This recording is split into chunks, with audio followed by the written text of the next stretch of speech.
Hi there, my name is Memo, this is my channel Houseplant Goodness, and essentially it's a place where I like to geek out about my big passion. You might be able to see some of it around me. I basically talk about tropical houseplants. Now, today's one's a bit of a special one, and I know this has become a bit more of an easier to find begonia, so we're talking about a begonia today. This has become a bit more of an easier to find begonia, judging on what I have seen locally. So I might be entirely mistaken. This is for the UK I'm talking about now. In local garden centres, here at least, where I'm based in Norwich, I've started to see small plug plants come up for this specific begonia, which is a great thing because this is one of the begonias that if you can get it in person, you're less likely to get quite a bit of damage from shipping, because out of all of the begonias that I've had shipped to me, this is one that really does not ship well. It will snap relatively quickly, it can rot relatively quickly as well.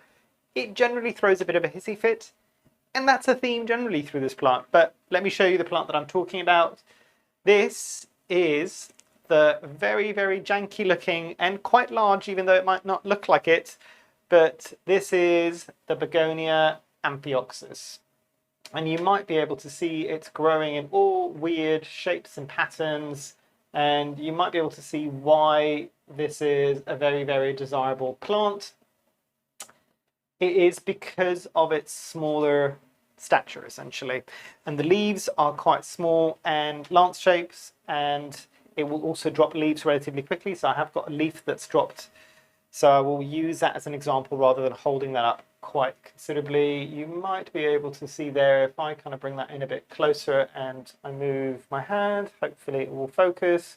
You can see that it's got points on the top and the bottom of the leaf, and that's where it gets its name from. It's an Amphioxus, so it means points, and it means amphi just means it's got on either side, and it's got a green leaf with red dots. Very, very similar to the winged shape of a lot of the stem or the cane begonias, essentially. So this is an interesting plant, and the reason why it's interesting is it's one of those plants that everybody's just like, it's definitely a terrarium plant. It needs the high levels of humidity. Another thing that this plant generally doesn't like is water on its leaves. And I always find it absolutely hysterical with some of these house plants that you can get, where they're like, oh no, it doesn't like any water on its leaves, and basically the leaf will rot off really quickly. And I'm sitting there going, what happens in nature when it rains? How does this plant survive? But the thing that most people will forget in those situations, as did I when I was first looking into this, and it kind of made sense when I found out the reason, in nature, there's wind. By default, most of the time it's windy in one way or another, so it means that moisture doesn't stay on the leaf for very long. It actually dries out relatively quickly, either from the heat or from wind. So in a household situation, if you're sitting there misting this plant and it's getting water and it's sitting on there for a long period of time and you don't have fans blowing on it to dry out that moisture, yes, it will rot quite quickly. So just bear that in mind. The leaves are quite small.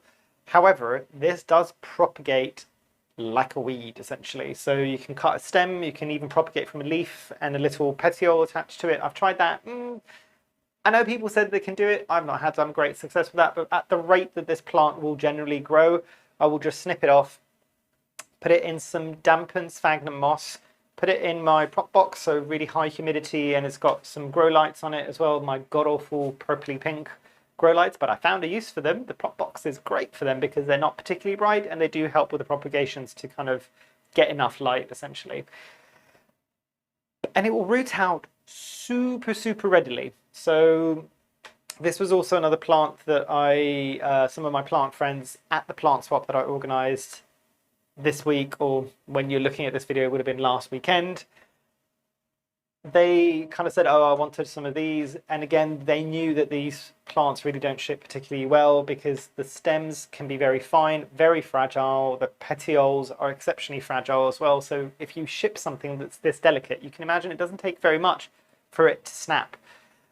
But because it propagates so easily, you can just shove it into the sphagnum moss. I've actually propagated this outside of a prop box against, like, close to a window, and it's been fine. Just keep on top of the moisture levels of the sphagnum moss. You don't ever want to let it fully dry out. Although when it does go into soil eventually, This is a begonia that I do let dry out on a regular basis, and it's fine. Not fully dry out and not for days on end, but it won't throw too much of a hissy fit. It does throw hissy fits, and let's come on to that, shall we?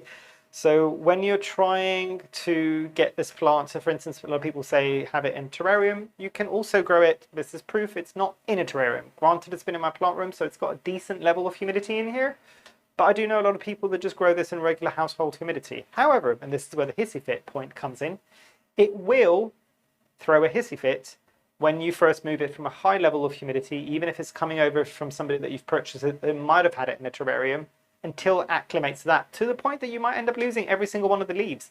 Don't despair, this can happen.